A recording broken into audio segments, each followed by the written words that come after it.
Buenas tardes para todas las personas que nos siguen en las redes de la Presidencia de la República. Soy Nancy Patricia Gutiérrez, consejera presidencial para Derechos Humanos y Asuntos Internacionales. Estamos en una tarea con el Departamento Administrativo de la Presidencia de la República en un programa que se llama Juntos lo hacemos posible, solidaridad y resiliencia. La Consejería Presidencial tiene la obligación de generar articulación con las diferentes entidades del Estado a fin de velar por el respeto y la garantía de los derechos humanos en todo el territorio colombiano. Hemos hecho un segundo ciclo de conversatorios por solicitud del presidente de la República, el presidente Iván Duque, quien nos ha pedido tomar los derechos económicos, sociales, culturales y ambientales para analizarlos entre voceros destacados de la comunidad, personas expertas, el gobierno nacional, las entidades territoriales y entre juntos podamos llegar a conclusiones de cómo encontramos la ruta en medio de estas dificultades que ha traído la pandemia del COVID-19, una ruta que nos permita retomar con fuerza al país.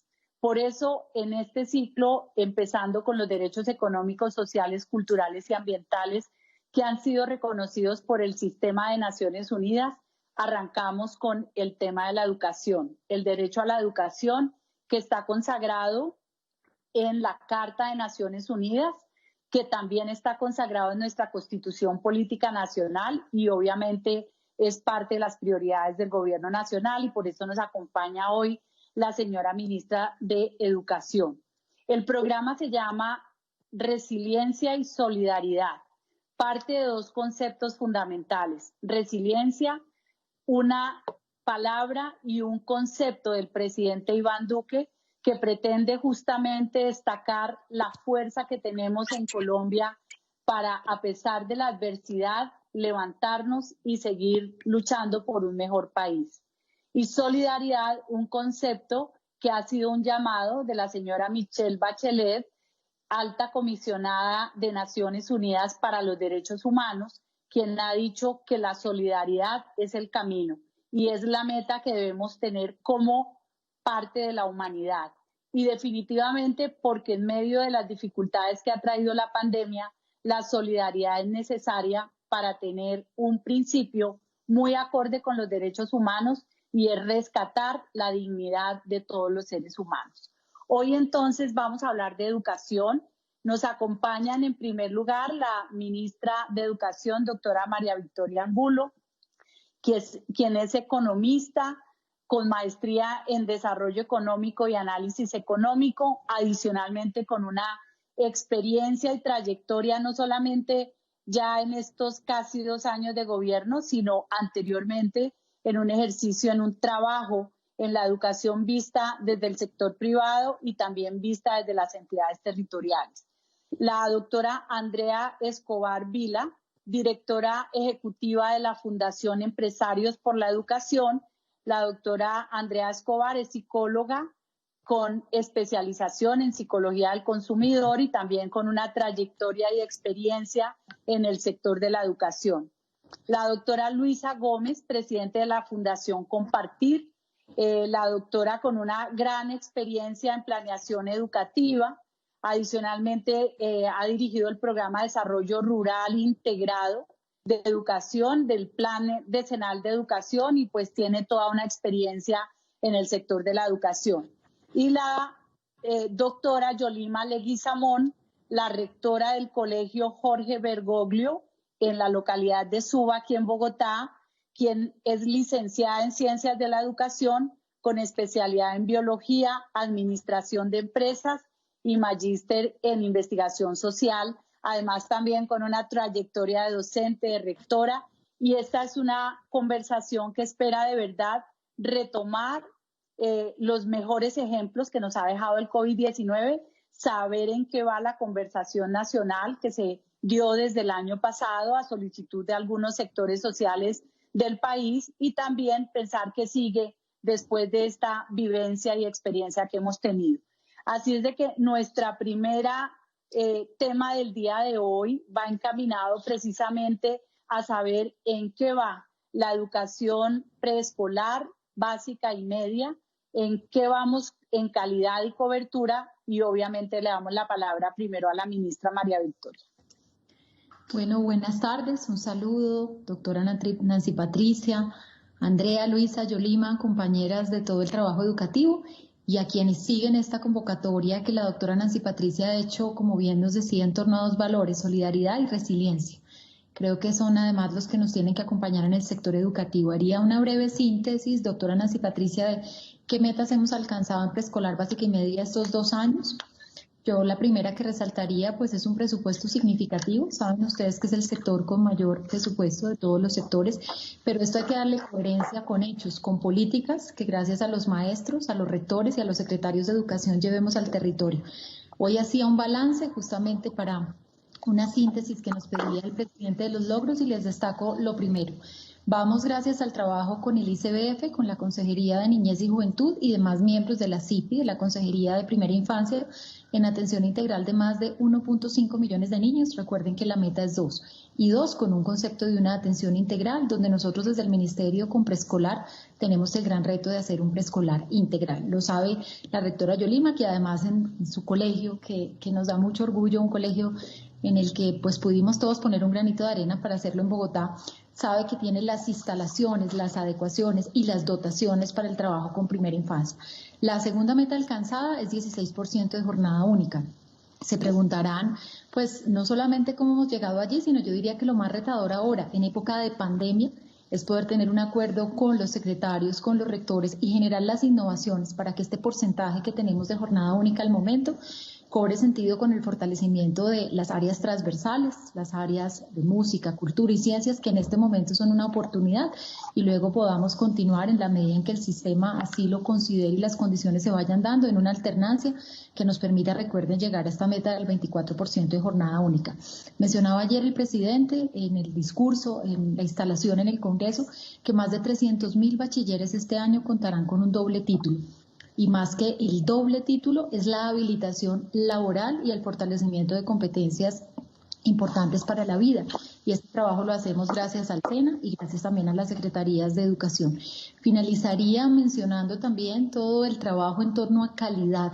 Y en el trabajo en calidad resaltaría honrar los compromisos con los maestros, como en este periodo no solamente se ha podido incrementar su remuneración, su bonificación docente, hacer la evaluación docente, sino lo más importante, ir de la mano entendiendo que como gobierno tenemos que acompañar su dignificación y su formación. En este momento está abierta una convocatoria por más de 44.000 millones para formación de docentes en áreas básicas, formación continuada y posgradual. Y justamente con Andrea, que está hoy conectada con nosotros, dimos inicio a la Escuela de Liderazgo y lo resalto porque reconocer a los rectores de Colombia es muy importante. Son más de 22.000 rectores y su papel es transformador al momento de encarar los retos de la educación. Podríamos sumar más detalles, sé que el tiempo es corto, pero obviamente tenemos las iniciativas en materia de bilingüismo, transformación digital, el PTA, que es el programa central de encarar o acompañar las dinámicas de calidad, y como sabe también la doctora Luisa, pues hemos debatido mucho en torno a la ruralidad. Y con ello yo quiero ir cerrando esta primera intervención. Yo creo que el trabajo en torno a las normales superiores, residencias escolares, mitigar la reducción de la deserción de la ruralidad, generar adecuación a las instituciones educativas rurales es una prioridad. Al momento les cuento que ya hay priorizadas 557 sedes rurales. Y uno de los temas tal vez más retador que encontramos en este gobierno fue una infraestructura con problemas jurídicos e incumplimientos. Poderles contar hoy que esas 541 infraestructuras están andando, tanto por reasignación de contratos, definición de nuevas pólizas, ajuste pues a los valores mismos, a la realidad del avance de la obra, y un trabajo que incluso ahora en condiciones de pandemia, gracias al liderazgo del FIE, pues ya se ve en una reactivación en el territorio nacional de las obras. Por ahora, doctora Nancy Patricia, creo que allí hice un resumen general de lo que son los logros de estos 2 años. Gracias, ministra. Mucha síntesis en estos resultados. Ahora vamos a saber también cómo están viendo estos resultados y estos avances en materia de cobertura y calidad en preescolar, básica y media. La doctora Andrea Escobar, directora de la Fundación Empresarios por la Educación. Pues muchísimas gracias, consejera, ministra Luisa, Yolima, qué privilegio compartir este encuentro con mujeres, y yo creo que no es gratuito también que estemos aquí mujeres en educación. Históricamente, gran porcentaje de los docentes en nuestro país también han sido mujeres, y eso tiene que remontarse a la historia de todo el ejercicio de cuidar, y eso es muy bonito y muy poderoso, y que se unan muchas más voces. Lo que acaba de presentar la ministra básicamente va mostrando este panorama, y yo me quisiera detener en un punto muy importante que mencionaba la ministra, que es la escuela de liderazgo. A veces cuando empezamos a hablar de los temas de calidad, del ejercicio de cómo cerrar brechas en el sistema educativo, recordar unos actores que son críticos, y más como está organizado nuestro sistema en el país desde la descentralización, que son nuestros directivos docentes. Directivos docentes comprendidos por los rectores, por los coordinadores y todos aquellos líderes que realmente hacen que sean posibles las transformaciones dentro del aula, y que esas transformaciones dentro del aula, por supuesto, generen el aprendizaje de los estudiantes.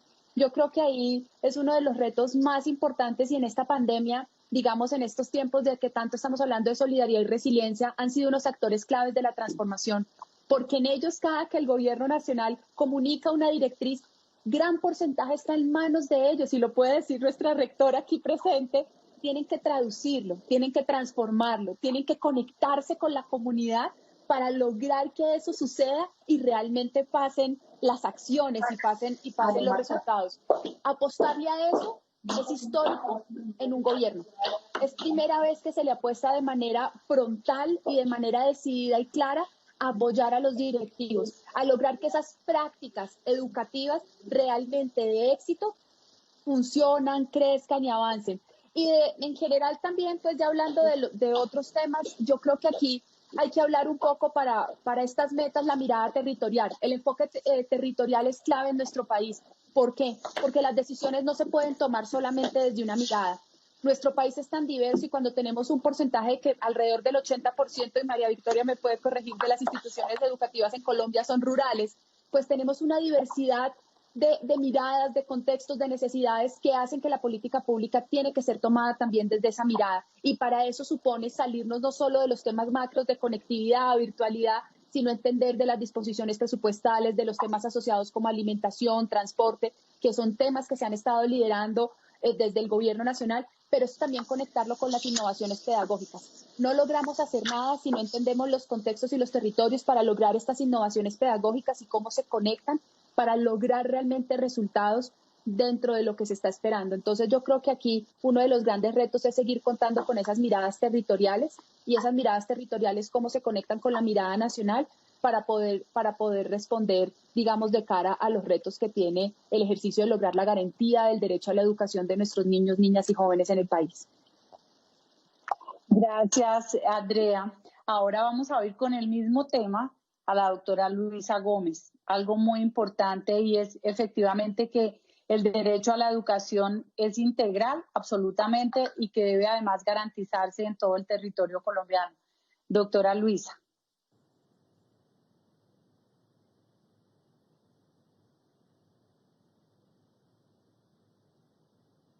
Tal vez el micrófono, doctora Luisa, no le estamos oyendo.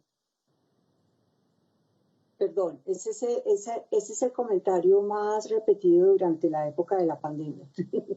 Bueno, yo decía que quiero seguir la línea de pensamiento de Andrea en términos de que tenemos que concentrarnos mucho en el tema del aprendizaje, en los tiempos venideros, y yo creo que la ministra de Educación ha sido muy acertada en centrar muchos de los esfuerzos, a la mayoría de los esfuerzos que está haciendo en el Ministerio de Educación, para que realmente no solamente se cumpla con el derecho a la educación, sino con el tema más específico de que se cumpla con el derecho del aprendizaje de los estudiantes. Este enfoque que se ha dado en la revisión de modelos pedagógicos que se acomoden más a las realidades de los estudiantes en los colegios y en los territorios, la revisión de los modelos flexibles que son tan importantes, y también todo el enfoque del PTA en llegar a los maestros, a los colegios in situ, para apoyarlos, para mirar lo que están haciendo y cómo mejorar esas propuestas pedagógicas para que los niños realmente logren aprender, me parece que ha sido muy importante. También quiero resaltar todo el énfasis en el mejoramiento de las competencias socioemocionales de los maestros para que de esa forma puedan atender estos problemas en los estudiantes. Es muy claro que el aprendizaje se mejora cuando la relación del estudiante y el maestro es más cercana, y también cuando estas relaciones son más cercanas con los padres de familia. Entonces yo quiero enfatizar eso, y me parece que en esta época de la pandemia, en donde los padres de familia han sido tan importantes en el proceso de formación, ya se había abierto una ventana a este trabajo mancomunado de escuelas y familias, y ahora el proyecto del Ministerio para la pandemia tiene un énfasis muy importante en estos temas. También quiero enfatizar todo el tema de mejoramiento de las redes de maestros. Yo creo que el Ministerio ha venido desarrollando unos programas muy importantes para apoyar las redes de maestros existentes, y creo que han sido muy juiciosos en escuchar a todos los que hemos trabajado en estos temas, especialmente para que no se generen nuevas redes, sino que se acompañen las que ya existen, que son muy poderosas, y es a través de estas redes de maestros que ellos aprenden más, porque los maestros aprenden mucho de sus compañeros y de sus colegas en el trabajo. Creo que también el tema de apoyar el bienestar de los docentes antes y durante la pandemia ha sido fundamental. Esto tiene mucho que ver con la calidad de la educación, porque solamente con docentes que puedan trabajar bien, que tengan una vida sana, que tengan un bienestar en sus familias y en sus colegios, se pueden desarrollar procesos de enseñanza y de aprendizaje pertinentes. En el sector rural, como decía la ministra, hemos venido trabajando muchísimo con el Ministerio y con los territorios. Es un tema fundamental. La gran brecha que existe en Colombia en términos de aprendizajes está entre el sector rural y el sector urbano, en gran medida porque el sector rural ha sido muy desprotegido a través de los años, y en este momento tenemos que enfocarnos en un pensamiento más de economía social, más que en eficiencia. Es muy cierto que llegar a la ruralidad y a la ruralidad dispersa es costoso, pero hay que hacerlo, porque es la única forma mediante la cual vamos a poder desarrollar los territorios y vamos a poder desarrollar la economía en los territorios, la economía agrícola, la industria y la tecnología. Mil gracias, doctora Luisa. Bueno, ahora con todo respeto le digo a la señora rectora Yolima, nos la vamos a oír, muy ansiosos porque sabemos que su experiencia durante tantos años directamente en la docencia y en la rectoría del colegio nos dejará indiscutiblemente grandes lecciones. Doctora Yolima. Muchas gracias, buenas tardes a todas. Me encanta estar en este espacio compartiendo con ustedes. Pues yo, ¿qué les puedo decir? Que el Colegio Filarmónico Jorge Mario Bergoglio es tal vez la materialización de todas esas cosas de las que ya han hablado con respecto al tema de la garantía de la calidad de la educación.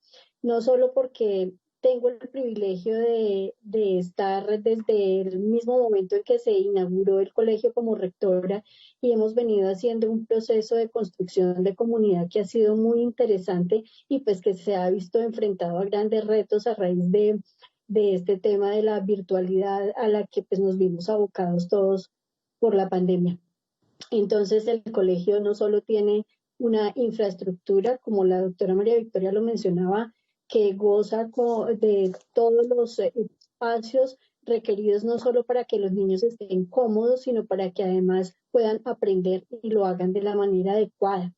Adicional a eso, pues tenemos la jornada única, que tiene un tiempo adicional de los niños en el colegio, pero que ha privilegiado no solo el tema de las horas de las áreas tradicionales de formación, sino que en nuestro caso ha estado enfocado al aprendizaje de la música filarmónica gracias a un convenio, un aliado que tenemos con la Orquesta Filarmónica de Bogotá y que ha hecho que eso se pueda materializar. Tenemos además pues educación inicial de 2 grados de escolaridad y de allí en adelante hasta el grado 11 pues nuestros niños tienen toda la continuidad en su ciclo de formación, que es otro de los grandes retos en cuanto a la calidad de la educación que se ha propuesto desde hace varios años ya, todo lo que tiene que ver con esa calidad de la educación. Y pues bueno, en este momento obviamente con grandes retos, muchos aprendizajes hemos venido asumiendo y ajustando todo lo que ha implicado el trabajo con nuestros niños para el aprendizaje en casa. Creo que han sido unos días y unos meses más bien de múltiples aprendizajes, de grandes retos. Mencionaban ahorita 2 que para nosotros han sido fundamentales. El primero tal vez es el tema emocional de toda la comunidad educativa, nuestros niños, pero pues ellos obviamente están en sus hogares y allí también hay un tema emocional que ha sido un verdadero reto asumir y trabajar. Los maestros, por supuesto, que nos vimos abocados a un cambio muy brusco en muy corto tiempo, y todo eso se tiene que conciliar de alguna manera, porque si alguno de los miembros de la comunidad educativa ha flaqueado en lo emocional, pues los demás evidentemente no podrán trabajar. Eso pues digamos que nos ha generado aprendizajes, pero más que eso unos grandes retos. Y de otro lado pues también está todos los ajustes que en lo curricular hemos tenido que hacer, porque habíamos planeado algunas cosas sin querer decir que no se puedan ahora hacer, simplemente hay que hacerlas y hay que hacerlas de manera diferente. Entonces eso digamos que nos ha llevado a sentarnos con muchísima frecuencia con el grupo de maestros, consejo académico, consejo directivo, a ajustar y ajustar y ajustar, es aprender sobre la marcha, pero creo que sobre esa marcha hemos llegado a cambios que han sido importantes y que seguramente después de que regresemos al colegio a trabajar en la presencialidad pues seguirán aplicándose, porque evidentemente nos han hecho comprender que era necesario hacer algunos cambios y pues en eso hemos estado. Muy bien, mil gracias, querida rectora. Bueno, el año pasado el país vivió una serie de marchas, de movilizaciones sociales, y uno de los temas era indiscutiblemente el tema de educación, o ha sido. El presidente Iván Duque pidió al gobierno nacional estar al frente de una estrategia en donde se pudiera conversar, no solamente con los sectores académicos, sino en general con el país, en los territorios, con la academia, con los docentes, con los estudiantes, y al frente de estas mesas ha estado la ministra María Victoria, quien ha tenido una dinámica especial. Sabemos que la educación pues es una preocupación de toda sociedad, pero como les decía, es una de las prioridades del gobierno del presidente Iván Duque. Por eso voy a hacerle la pregunta a la ministra María Victoria: ¿en qué va el tema de la conversación nacional? ¿Qué logros, qué avances y qué ha pasado? Porque el país también se pregunta es en esto qué ocurrió y qué realmente se ha logrado. Ministra María Victoria. Bueno, gracias, doctora Nancy Patricia. Yo quisiera poner los siguientes temas sobre la mesa, y es que han sido 2 años, ahora que estamos en balance de este tiempo de trabajo en el Gobierno Nacional, de permanentes espacios de escucha con el sector. Y lo menciono más allá solo de la conversación nacional. Ya son más de 300 espacios con la Federación de Educadores, el diálogo alrededor de la escuela de directivos con base en las propuestas de los señores rectores, los diálogos regionales y los diálogos con educación superior, que sé que será objeto de otra conversación con la doctora Nancy, pero para mirar el marco de lo que ha sido un sector que escucha, dialoga y que orienta los recursos a dar cumplimiento a los compromisos. Como dice el señor presidente, se honra la palabra.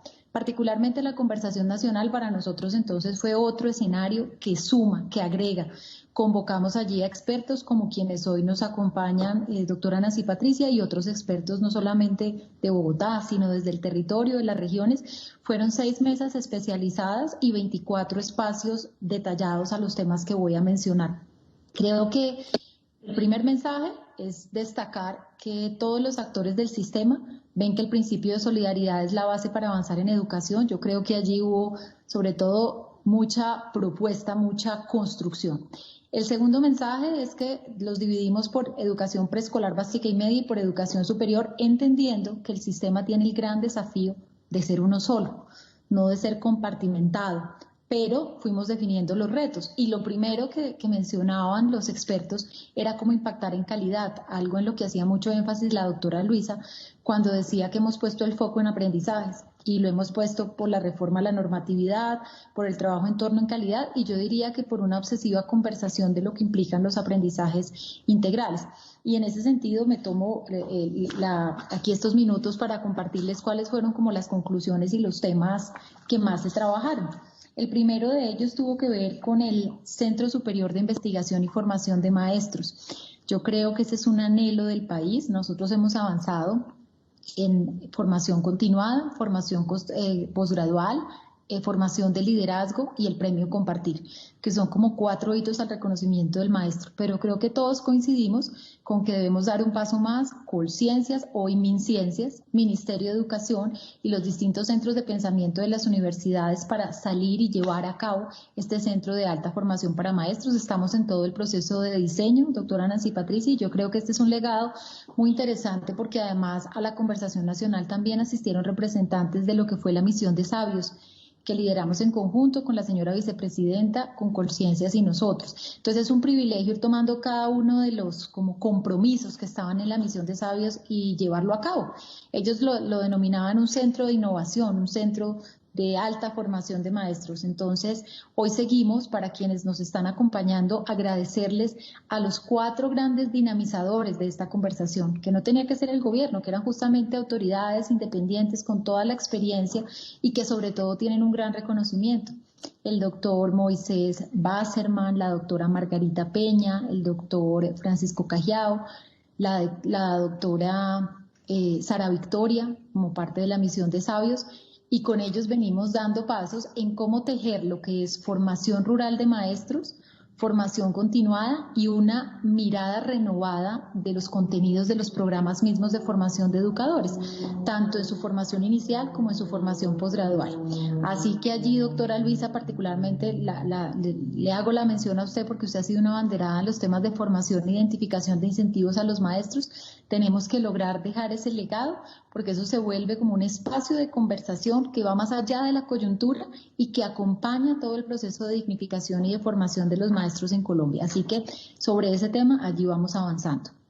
El segundo tema también lo mencionaba todas las participantes y es un modelo basado en aprendizajes y lo decía con fuerza la doctora Luisa. Yo creo que para ello estamos haciendo un esfuerzo muy importante de remirar el PTA. ¿Qué es el PTA? El programa Todos Aprender. El programa Todos Aprender lleva más de 8 años y mal haríamos como gobierno en haber desconocido esa experiencia. No, por lo contrario, había que cosecharla e identificar qué énfasis podíamos darle. La señora viceministra en muy buena hora puso sobre la mesa temas como atarlo a primera infancia para que tuviera una visión de trayectoria en el sistema, recoger la obsesión porque el programa impacta en aprendizajes y para ello acompañar tanto en la formación de lo que son los tutores, los facilitadores, todo el equipo del PTA, la entrega de textos escolares, las redes de maestros, el trabajo en torno a aprendizajes. En paralelo, el ICFES, pues que es la entidad en Colombia especializada en evaluaciones, también hizo un trabajo muy interesante con las 2 directoras que nos han acompañado en retomar tanto las pruebas para básica, para media y secundaria, en un continuo en torno a aprendizajes. Y particularmente en educación superior también se cambió todo el sistema de aseguramiento de calidad, tanto en registro calificado como en acreditación de alta calidad en torno a aprendizajes. Entonces allí vamos avanzando. Obviamente, doctora Nancy Patricia, la pandemia sí que resalta el foco en aprendizajes, en las brechas, porque es innegable que la realidad que estamos viviendo primero ha requerido el concurso de todos. Los esfuerzos son innegables de los papás, de los maestros, de los rectores. todos con un propósito común y es acompañar para que no se detenga el proceso de formación. Pero es muy distinta la realidad en una parte de Colombia que cuenta con conectividad, donde no se cuenta con conectividad. Y vamos a tener, y asiente la rectora que está día a día en ello, un trabajo en el cual estamos desarrollando, rectora, una herramienta con el ICFES que les pueda servir a todos los colegios del país. No es para hacer rankings, es para hablar de una evaluación formativa donde les dé los detalles de dónde están esas brechas importantes de aprendizaje. Y sumaría otro aprendizaje que mencionó la doctora Luisa y la doctora Andrea, que es las competencias socioemocionales. Han salido también mucho a la luz con ocasión de esta pandemia. Los que trabajamos con amor en este sector venimos recogiendo hace más de 15 años el concepto. Me acuerdo que cuando llegó había cierta prevención para entender cómo se podía materializar un estudio riguroso alrededor de las competencias socioemocionales. Hoy, por fortuna, está más que probado con distintas evaluaciones de impacto que recoger desde las competencias del ser, la vocación, la mística y esa facilidad de conectar con otro, de expresarse y de recoger las emociones del otro es fundamental para el sector. Y todo el país, cuando hablamos de familias, de niños, jóvenes, pues están hablando de que esta pandemia y lo que nos está ocurriendo ha impactado directamente en el estado emocional de todos los actores de la comunidad educativa. Entonces, para allí hemos puesto no solamente el programa Bienestar en tu Mente y el programa Emociones para la Vida al servicio de las instituciones educativas, sino también, como señalaba la doctora Luisa, el programa de bienestar de los maestros. Con ocasión a la celebración del Día del Maestro lanzamos Contacto Maestro, al mismo tiempo que la Escuela de Liderazgo. Pero no olvidemos que Contacto Maestro habla de transformar, de conectar, de cuidar, y tiene los programas para apoyar, rectora, en esa materia a los maestros, que cuando regresemos a una presencialidad con alternancia, pues maravilloso, porque resignificamos el valor de la presencialidad, pero no podemos esperar solamente ello. Entonces, en paralelo vienen escenarios virtuales y escenarios que se preparan para cuando sea el momento de tener una presencialidad con alternancia que recojan el tema de las competencias socioemocionales. Otro compromiso de la conversación nacional tenía que ver con la Alianza Familia-Escuela, y me es muy grato compartir que gracias al esfuerzo del Viceministerio de Educación Preescolar Básica y Media, de las asociaciones de padres de familia, tengo que rescatar muchísimo la voz que ha tenido también Red Papás, de los rectores, de los secretarios de Educación. Materializamos un anhelo que el señor presidente lo había expresado desde la campaña. Luego lo incluimos en el plan de desarrollo. Y recordarán quienes hoy están aquí conmigo conversando que llevamos los últimos años diciendo que América Latina tenía que reposicionar esa relación familia-escuela, donde no solamente fuera un retroalimentar sobre avances en desempeño escolar, sino que tomara múltiples instancias, incluso de la vida diaria de los padres, los espacios de lúdica, los espacios laborales y también, obviamente, la interacción con la escuela. Lo lanzamos el pasado 13 de julio. Rápidamente les cuento que en el portal Aprender Digital está una colección de contenidos de cuidado, crianza y desarrollo con 12 volúmenes que acompañan toda la trayectoria educativa. Ayer era el lunes festivo, pero todos los lunes tradicionalmente en el horario de Tu Profe en Casa, el programa está dedicado para los padres de familia.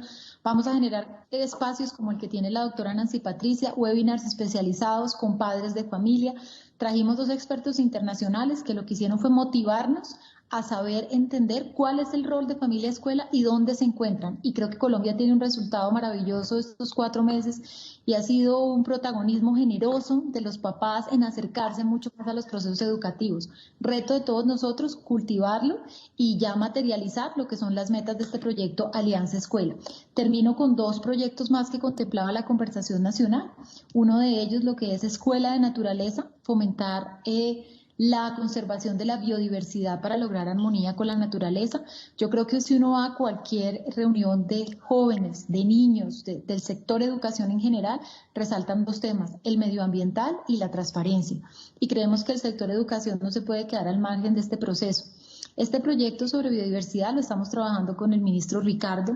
Obviamente el sector educativo tiene los PRAE de tiempo atrás, entonces ya venimos con una experiencia y esperamos cuando podamos retornar a una presencialidad con alternancia darle curso a este proyecto, al igual que a esta figura también de veedores de la educación con el apoyo de la ESAP, que tengan una figura activa como lo anhelaba también la doctora Nancy en su anterior rol en el Ministerio de Interior, que era oír a estos jóvenes y siendo también protagonistas de espacios de transformación regional. Y finalmente el proyecto de transformación del ICETEX, una reforma colegiada de todos los actores.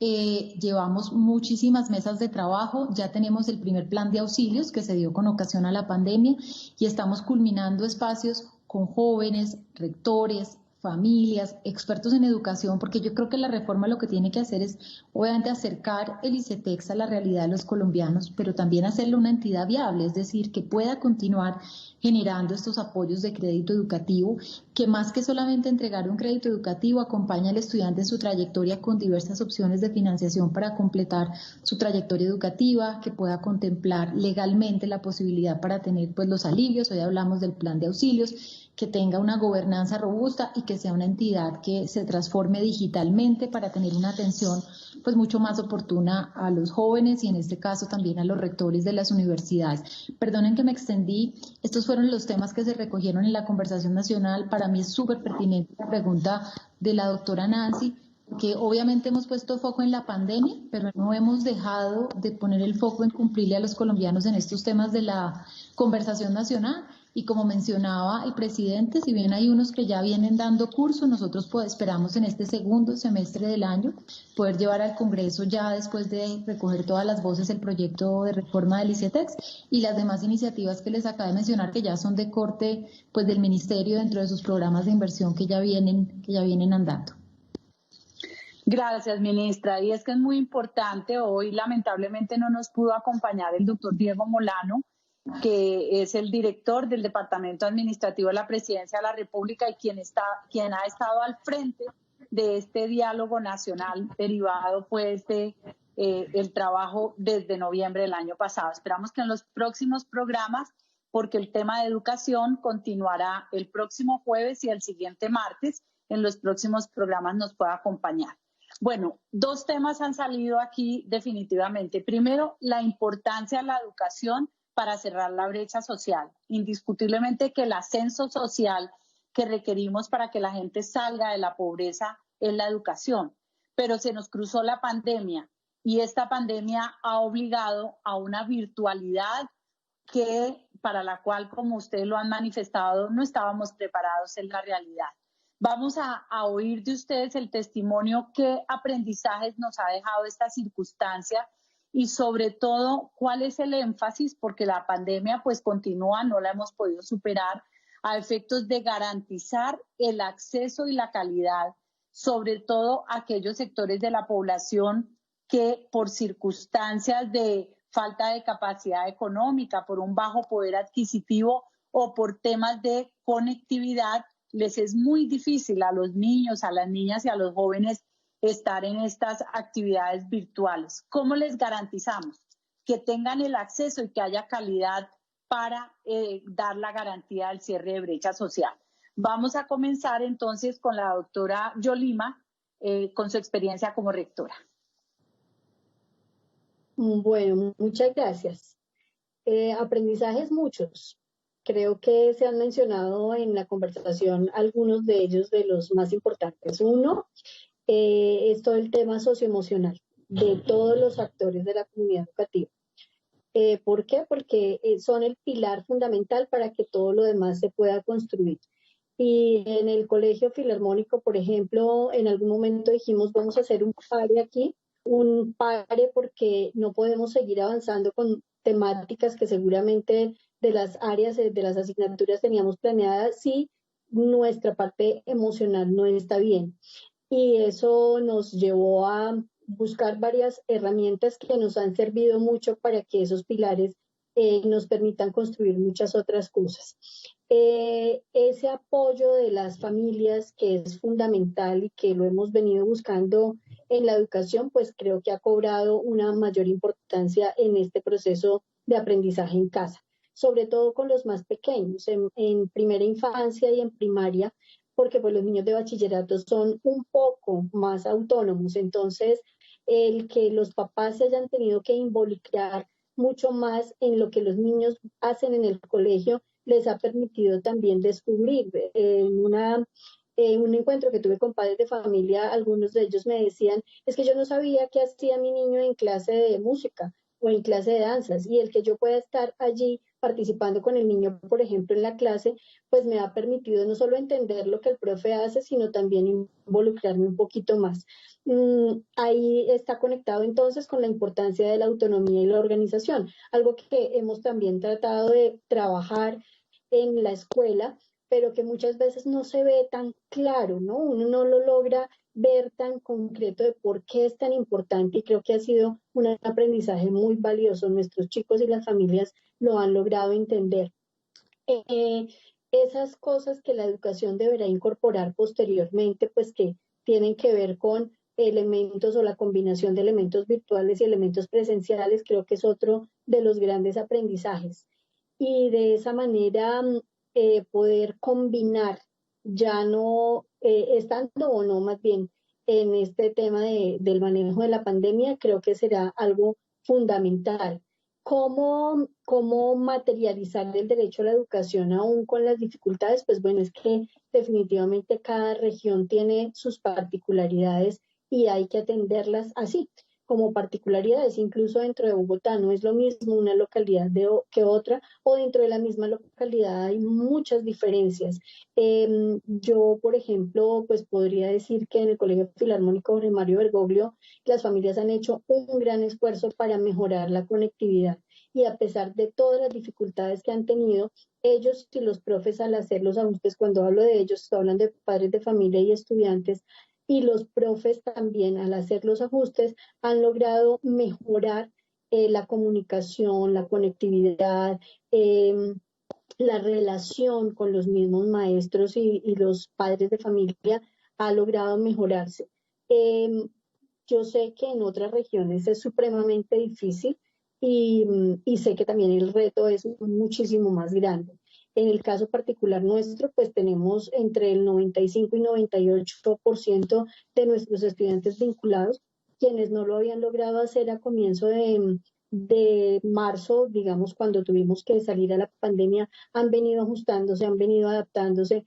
Si no tengo computador en mi casa, voy a la casa del abuelito. Es decir, han hecho un esfuerzo muy grande las familias, los maestros igual, y hemos atendido de manera mixta entonces a los estudiantes con material impreso, físico, para entregar, y también con material que se trabaja a través de las redes.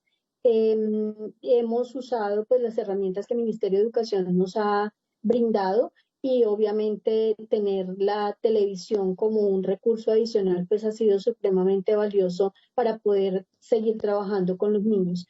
Entender que no es solo la parte del desarrollo de las temáticas que venían propuestas desde tiempo atrás, sino que han venido surgiendo aprendizajes que son supremamente valiosos e importantes en este momento. Una de las quejas, por ejemplo, que nos daba un estudiante de 11, tal vez como a los 15 días de haber iniciado la estrategia, era, es que solo es Word, es que solo es PowerPoint y solo es entregue y entregue y entregue. En algún momento yo le dije, mi amor, si tú aprendes esas herramientas de ofimática bien aprendidas, no te imaginas el aprendizaje que vas a tener para la vida. A medida que el tiempo ha ido pasando, pues seguramente también la percepción de los chicos ha ido cambiando un poquito. Lo mismo ha pasado con todos los actores de la comunidad educativa.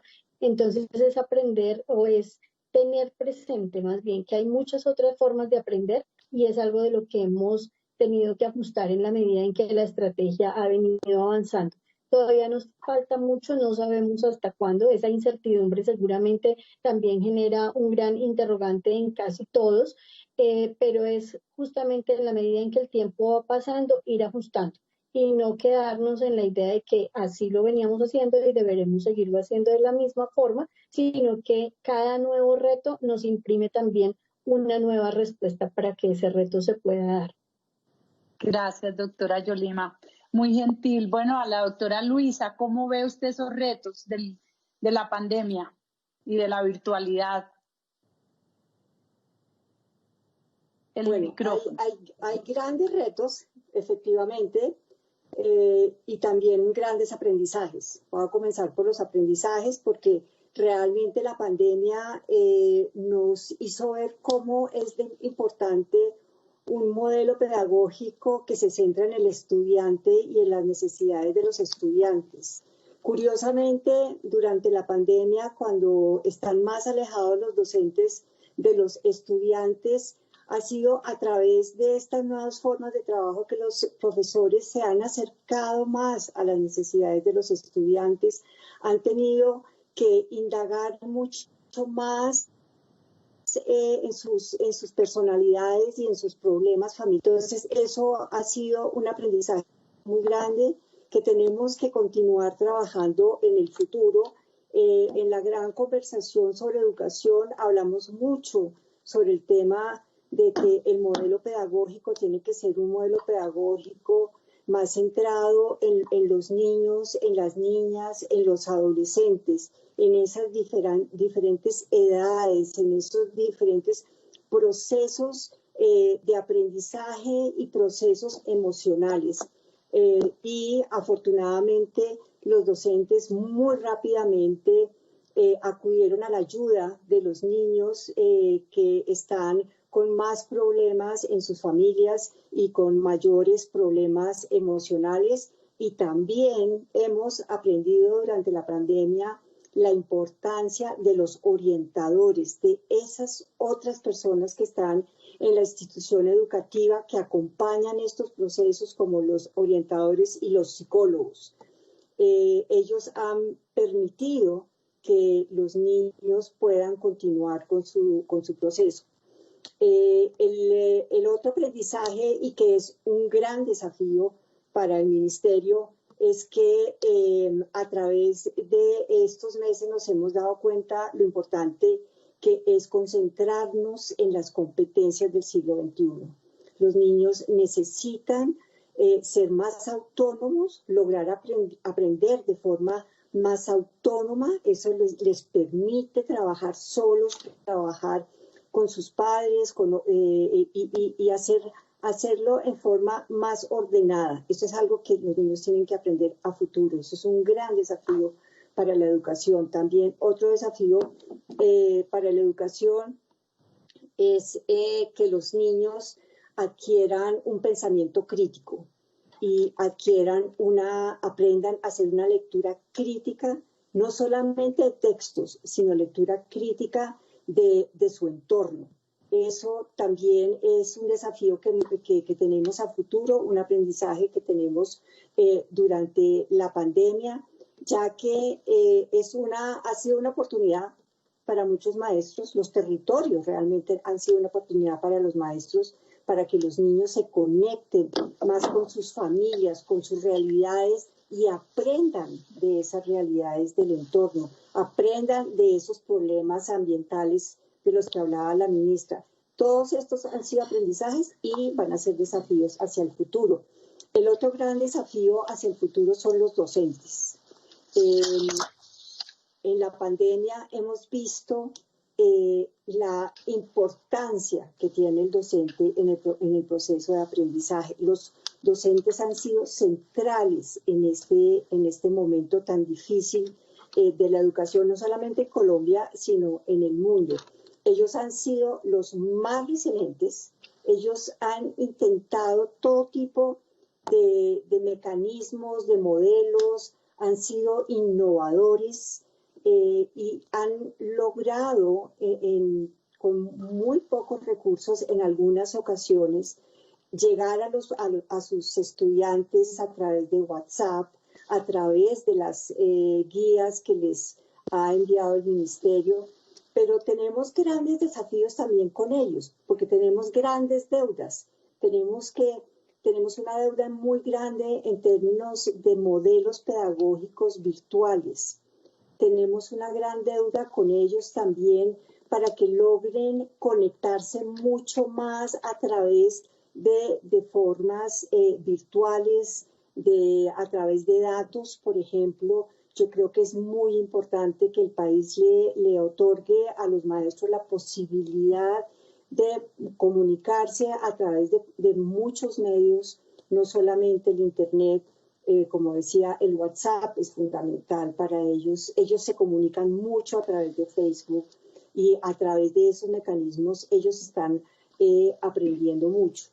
Otro aprendizaje que hemos tenido y un desafío muy grande para el futuro es que el sector educativo no puede estar solo en este proceso de mejoramiento de la calidad de la educación.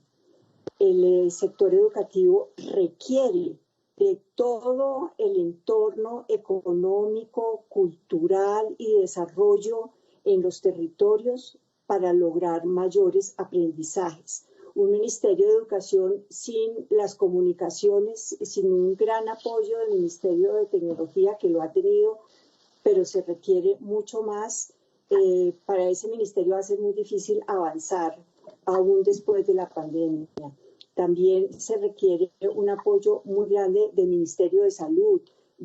Se requiere un estado de bienestar social para que las familias tengan mayor bienestar en los hogares, porque gran parte de los procesos educativos de los niños, de los pequeños, se da porque tienen una mejor alimentación, porque tienen un mejor servicio de salud, porque los padres tienen más apoyo.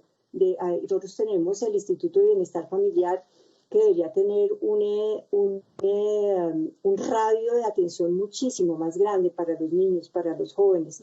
Y en el campo, pues el Ministerio de Agricultura y el Ministerio de Trabajo a través del SENA. En resumen, el gran desafío para el país en términos de educación es que apoyar al Ministerio de Educación para que se pueda llevar a cabo un trabajo más amplio, porque el proceso de aprendizaje no solamente se da a través de proyectos educativos y de los docentes, sino se da a través de un entorno, de una economía de bienestar social que le permita a estos niños aprender más y mejor. Mil gracias, doctora Luisa. Les confieso que estamos recibiendo muchísimas preguntas de las personas que están conectadas a las redes sociales. Lo que quiere decir es que hay gran interés en el tema de educación. Vamos a oír frente a los desafíos y a las experiencias vividas por este COVID a Andrea. Y bueno, yo tengo varias preguntas. Voy a escoger aquí porque nos quedan pocos minutos, pero le doy la palabra a la doctora Andrea sobre el COVID-19. Muchas gracias, consejera. Pues aquí me la dejaron ustedes súper difícil porque creo que puedo responder igual a todas las intervenciones anteriores. Pero yo creo que a veces alguien en estos días me dijo, pero no podemos ser tan optimistas. Y yo les decía, sí, este tiempo yo creo que lo que nos está dejando es un gran optimismo en el sector educativo, porque lo que nos ha mostrado es que sí se puede trabajar en equipo y que sí podemos, y voy a nombrar unas palabras que para mí han sido reveladoras en estos tiempos. Primero, comunicación asertiva. La comunicación asertiva ha sido el todo. Desde el día 1, el conectarse los directivos, conectarse las secretarías de educación, conectarse el ministerio, conectarse el sector privado. Nosotros que podemos tener la posibilidad de rápidamente organizarnos y llegar a las instituciones. La flexibilidad, algo que nos cuesta mucho trabajo en el sector educativo, y es esa capacidad de desacomodarnos y decir, ok, podemos construirlo desde otras miradas y otras ópticas.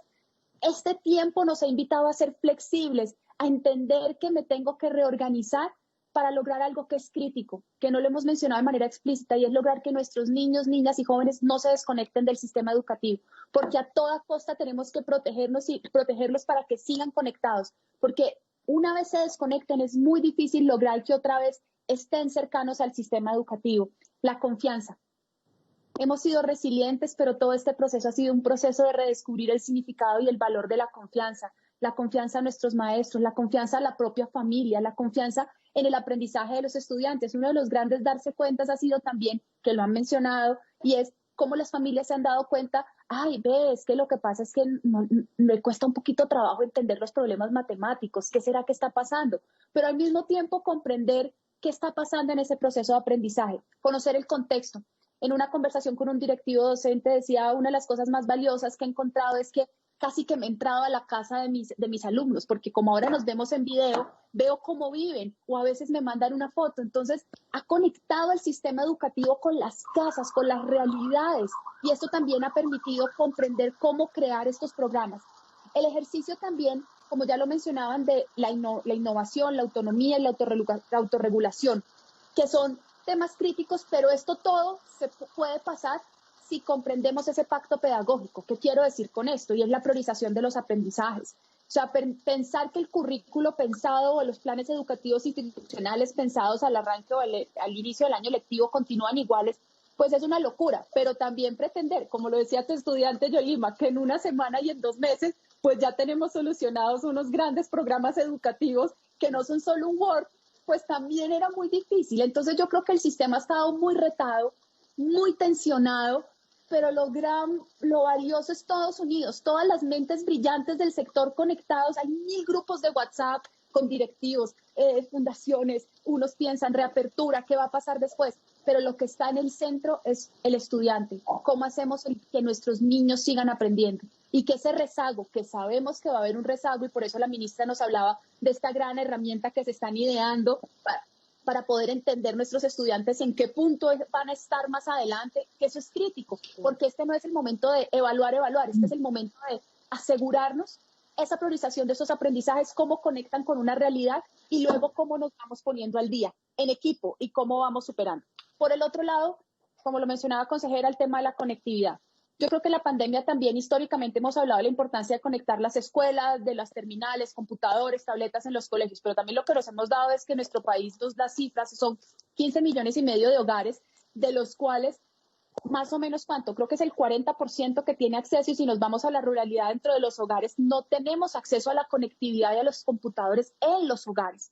Esto supone un reto distinto, y esto supone un reto, y es que la conversación supera, como mencionaba Luisa, al sector educativo. Esto va a un tema de sociedad, y es que cómo logramos que también los hogares tengan ese acceso a conectividad, y eso conecta con un ejercicio que es insertar ese lenguaje digital en las casas, que las familias también tengan competencias digitales, que los estudiantes tengan competencias digitales, porque no porque hayan nacido en un mundo ya conectado significa que tengamos las competencias para hacer buen uso de los mismos, para entender que es una herramienta de estudio, que es una herramienta de trabajo, y para comprender. Entonces, insertar eso también hace y supone que cerremos esa brecha digital que tenemos, porque la brecha no es solamente de herramientas, no ganamos nada ya hoy entregando conectividad y computadores a todo el mundo, pero si esto no tiene un andamiaje, un anclaje de contenidos, de metodologías, de procesos para lograr un resultado. Y creo que ese es uno de los retos que se viene ahora, cómo concilias eso y también comprendes eso, cómo se conecta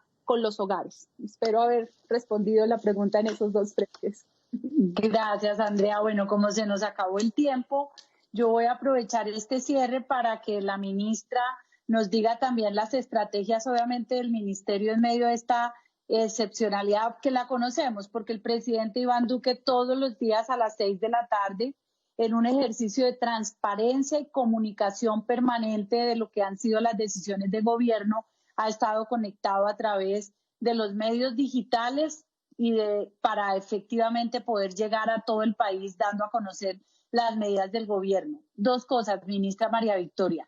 La primera pregunta, hay muchas, pero cogí la primera y la última. La primera dice, ministra, con todo respeto, es muy grave que las mamás armen jardines clandestinos en sus casas sin poder garantizar los mínimos protocolos de bioseguridad. ¿No sería mejor garantizar que puedan abrir los colegios que puedan garantizar la bioseguridad?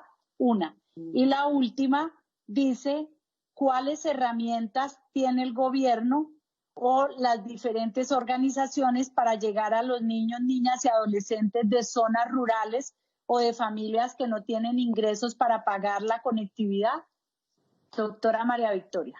Bueno, muy bien, doctora Nancy, y me imagino que hay muchas inquietudes. Este tema educativo yo creo que recoge todos los corazones, la gente se mueve por los hijos, los sobrinos, y eso es lo bonito del sector. Y como ha dicho la alta consejera del señor presidente, pues nos ha permitido irles informando a los colombianos. Ya van, alta consejera, 14 programas donde el tema ha sido el tema educativo, y recojo allí como lo principal acorde a las inquietudes que nos presentan.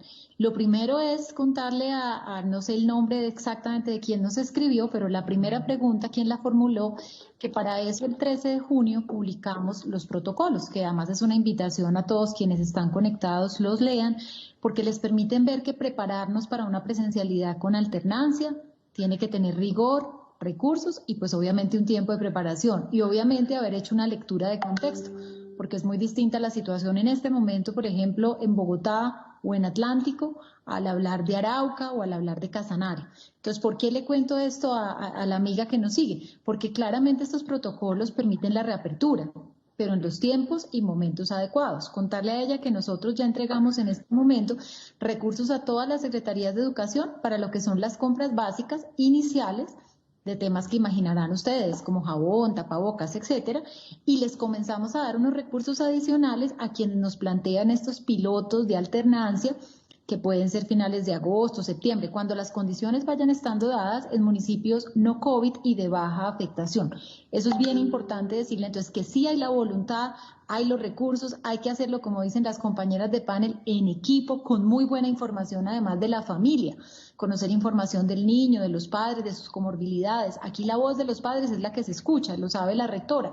Ella va haciendo propuestas y va escuchando la realidad de cada familia para que no se trate pues de un desafío, no, de un trabajo en equipo por ir preparándonos para algo que todas han mencionado, y es un regreso donde entendamos también el valor de la presencialidad y lo sumemos también a otro universo que apareció para todos nosotros, y es también la posibilidad de nuevos formatos que complementan el trabajo que se haga en presencialidad. Ese sería el mensaje, y recordarle a la mamá que nos consultó que la normatividad está vigente para jardines y colegios, tanto públicos y privados. Entonces es muy importante saber en qué ciudad está localizada, y el trabajo con todos los secretarios de educación, que no me canso de darles las gracias porque ha sido decidido, responsable, con escucha en uno de los momentos pues más difíciles de la educación. Y la segunda pregunta, que tiene que ver con ruralidad. Bueno, la ruralidad misma nos trajo también nuevos mecanismos de innovación, como fue recrear nuevamente lo que hace unos años era televisión educativa, con el canal 321 Eduacción y el canal Mi Señal, que reúne todos los canales locales. Se sumaron 1.200 emisoras comunitarias. Les doy una primicia, y es que esta semana lanzamos un programa de radio para promoción de la lectura, muy bonito, de lectura en familia, donde va a ser la voz de las regiones las que va a protagonizar, solo por darles un ejemplo. Vemos departamentos como Boyacá, que me reunía con los maestros de Boyacá justamente en la mañana, y ellos han puesto mucho énfasis en lo que es cultura local y el trabajo en la radio. Entonces son formas para llegar a la ruralidad. No desconocemos que es una prioridad la conexión del país y la conexión de las escuelas, pero ¿qué datos les puedo ir dando de cómo vamos trabajando con la ministra TIC, que es una abanderada del tema y está totalmente comprometida? Primero, entregamos inicialmente 83.000 equipos, y lo entregamos en zona rural y particularmente a los estudiantes de media. Sabemos que la necesidad es mayor, la ministra está buscando reorientar recursos del Fondo de Comunicaciones y otras fuentes para poder seguir avanzando en la entrega de equipos. Segundo tema, hablaban muchas de las panelistas de plan de datos o de un costo que realmente reflejara lo que hemos denominado un Internet social, que tenga una tarifa muy subsidiada, una tarifa estable hasta el 2003. Lanzamos este programa con la ministra Karen para más de 500.000 familias. Dimos los datos de operación a los secretarios de educación, a los rectores de educación superior, y la ministra Karen está viendo cómo incrementar el número de beneficiarios de este plan de Internet social. Y hay una tercera estrategia, y es que recuerden que el presidente Iván Duque desde campaña había propuesto una reforma a las telecomunicaciones. Vino la ley TIC, tomó un tránsito en el Congreso pues de año y medio, y lo bueno fue que fue aprobado, como lo sabe la consejera que estuvo trabajando en ello, y este proyecto de ley contemplaba conectar 10.000 escuelas, al 2022. Para ese momento, pues eso ya era un salto grande. Evidentemente en tiempos de pandemia hay que acelerarlo siempre. Entonces también tenemos a la ministra Karen revisando recursos de lo que fue todo el proceso de subasta, compromiso de los operadores, y mirando cómo podemos ir adelantando. Ya estuvo hace más de un mes, por ejemplo, generando una propuesta de conexión en Amazonas. Y así va a ir por cada uno de los territorios. Nos han buscado mucho los gobernadores, los alcaldes, con recursos de regalías, cómo sumar y cómo llevar propuestas alternativas de conexión, entendiendo ciertas restricciones mientras ya pues llega la provisión pues de conectividad que contempla el mismo proyecto de ley. Entonces en eso estamos, y mencionaba la rectora algo que también es muy válido para la ruralidad, y es la entrega de textos, la entrega de guías.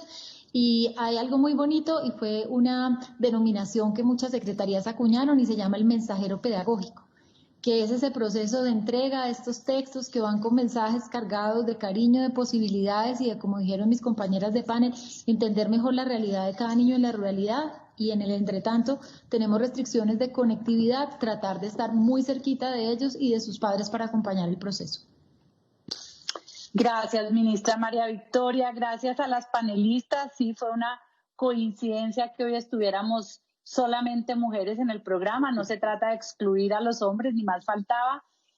Pero bueno, este ha sido un extraordinario programa. También les comento a todas las personas que nos siguen que el próximo jueves estaremos hablando de educación superior, y el próximo martes estaremos hablando de virtualidad y conectividad, precisamente lo que viene en el futuro sobre la virtualidad. Les agradecemos muchísimo y sabemos que en la medida en que haya solidaridad en Colombia, tendremos la resiliencia para encontrar el camino y seguir adelante como lo viene buscando el presidente Iván Duque. Gracias a todas. Buena tarde. Gracias. Muchas gracias. Chao.